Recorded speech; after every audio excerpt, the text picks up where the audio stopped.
Lawrence Beyer was a student at Indiana University and vanished without a trace in the early morning hours of June 3, 2011. She was last seen at approximately 4:30 a.m. walking down 11th Street towards College Avenue in downtown Bloomington, Indiana. Although the investigation into Spear's disappearance has lasted many years, nobody has ever been charged, and the 20-year-old woman's body hasn't been found. Bloomington police used video surveillance footage and witness statements to build a timeline of Spear's whereabouts before her disappearance. After watching the 2011 NBA playoffs and drinking wine with friends, she left her apartment and went to a party around 12:30 a.m. on June 3rd with a friend named David Rohn. The pair moved to Jay Rosenbaum's apartment, and she met up with Corey Rossman, who was Rosenbaum's neighbor, and Rossman's roommate, Michael Beth. She spent the next 4 hours moving among various parties with different orders for friends: Jason Rosenbaum, David Rohn, Mike Beth, and Corey Rossman. At approximately 1:46 a.m., she was observed entering Kilroy's Sports Bar, and at 2:27 a.m., Spear was captured on camera exiting the bar with Rossman. She had forgotten her cell phone and her shoes at the bar. She had taken off her shoes when she stepped out onto the sand-covered patio. Rossman walked with Spear to her apartment complex. At 2:30 a.m., Spear is caught entering Smallwood Plaza Apartments. A passerby, Zach Oakes, asked Spear who was drunk and questioned her if she was okay.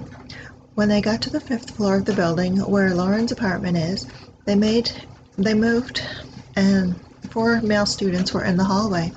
Rossman seemingly says something witty to one of the men, and the man hits him. He says he can't remember anything after that because he was beaten in the head.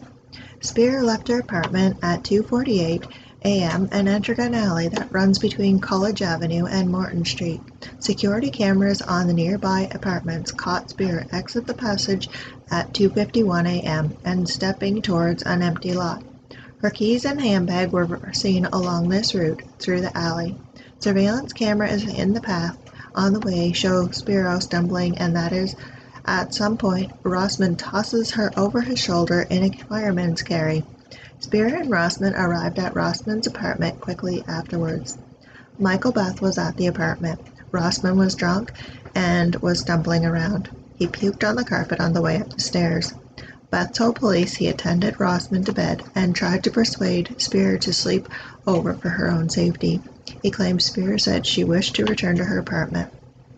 At 3:30 a.m., Beth said he called his neighbor, Rosenbaum, asking him to take care of Spear. Beth said Spear still liked to drink and invited Beth to drink with her at her apartment. She then left and went to Rosenbaum's apartment at 5 North Townhomes. Rosenbaum reported police Spear had a deep wound under her eye and that she supposedly sustained it in a fall earlier that evening. She had told Rosenbaum she couldn't remember how she got the bruise. 2 calls were placed from Rosenbaum's phone just before Spear left his apartment. One call was to David Rohn, and the other one to another friend. Neither party picked up, and no messages were left. Rosenbaum told the police that Spear left his apartment at 4:30 a.m. This is the last reported sighting of Spear. Spear was last seen walking barefoot, wearing black leggings and a white shirt at the intersection of 11th Street and College Avenue.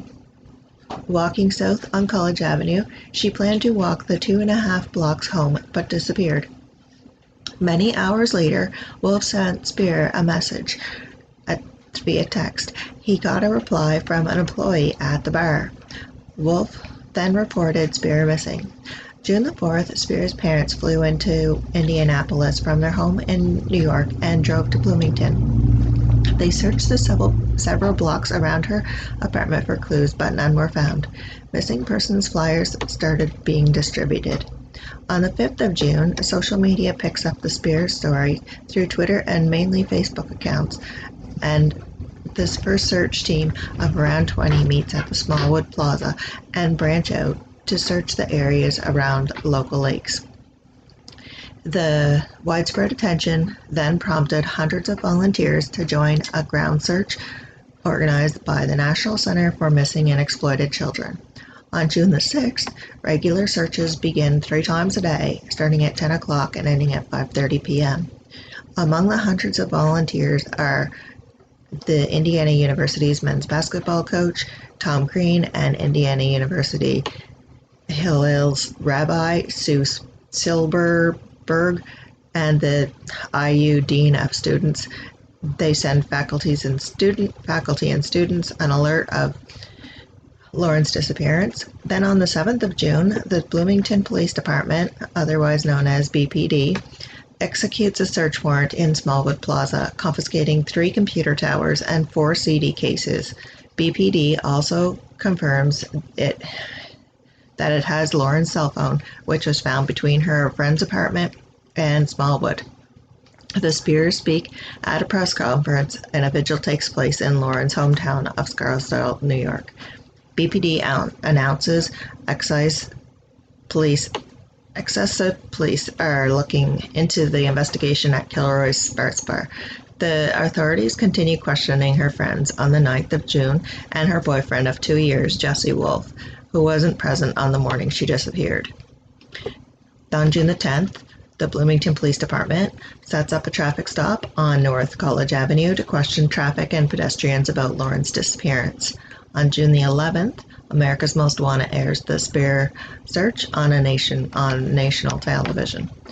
June the 12th, the police announce its persons of interest are cooperating with the case and are being interviewed. June the 13th, routine searches for Lauren are reduced from 3 to 2 times daily.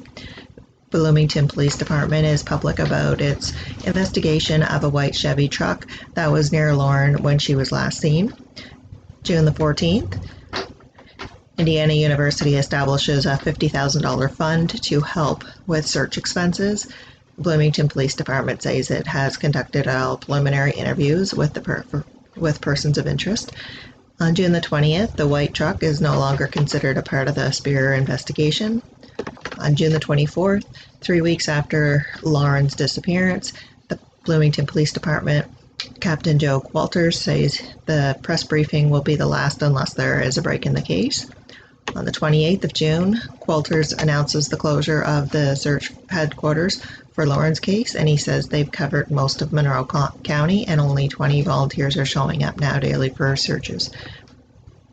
On June the 29th, daily searches for Lauren end. On July the 3rd, the Indianapolis Metropolitan Police Department recovers a body from Fall Creek, but it is not Lauren. On the 16th of August, BPD officers, along with the FBI agents and the IU police officers, begin searching Sycamore Ridge landfill in Pimento. On the 28th of August, after 9 days sorting through more than 4,100 tons of trash, no new evidence is found from searching the landfill. September 15th, Kilroy's Sports Bar is cited on two alcohol-related charges in relation to the night Lauren Spear disappeared. September 22nd, the Shine for Lauren benefit concert was underway, which brings further awareness to the case. September 25th, the Spears hire their own investigation team, including Mike Zaravalo, and Chief of Investigations at the New York-based firm Beau Diddell and Associates. And a former New York Police Department detective lieutenant says he's never seen a case where there's no suspect, no body, no DNA, no arrest, no autopsy, and no court documents, nothing. On October the 9th, Bryce Fox and Daniel Weber, artists of the popular This Is Indiana, release a song written for Lauren. On November the 3rd, volunteers organize a pump campaign for Lauren, which is putting up more posters. December the 1st, 2011, for the 6-month anniversary of Lauren's disappearance, they had a prayer and support tree and placed that in Fountain Square Mall for 1 month to bring awareness to the case. In February 2012, the 24th, The Spear family increases the reward money for information about Lauren from $100,000 to $250,000. And on April the 28th, 2013, a volunteer crew restores all the missing posters that were damaged or taken down. Now most every tree and shop window, every bulletin board has one on there. June the 27th, 2013, Lauren's parents file a lawsuit against Corey Rossman, Jason Rosenbaum, and Michael Beth for negligence resulting in the disappearance, death, or injury of an adult child. January 22nd, 2014, Rossman and Rosenbaum deny allegations of the lawsuit.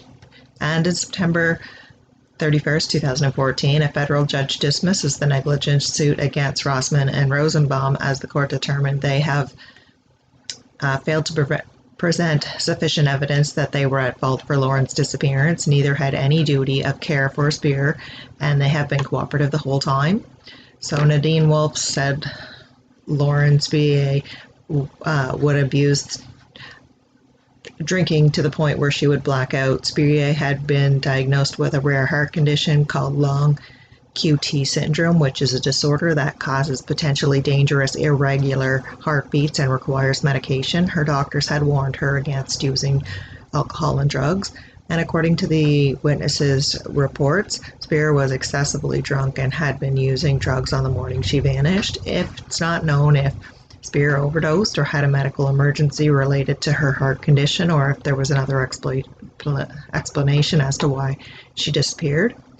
Chief Michael Dickoff said they continue to investigate leads and work with the FBI to find Spear. He said their department has received more than 36,000 tips since she vanished, and while much time has passed since the disappearance, the search will continue active until they find her.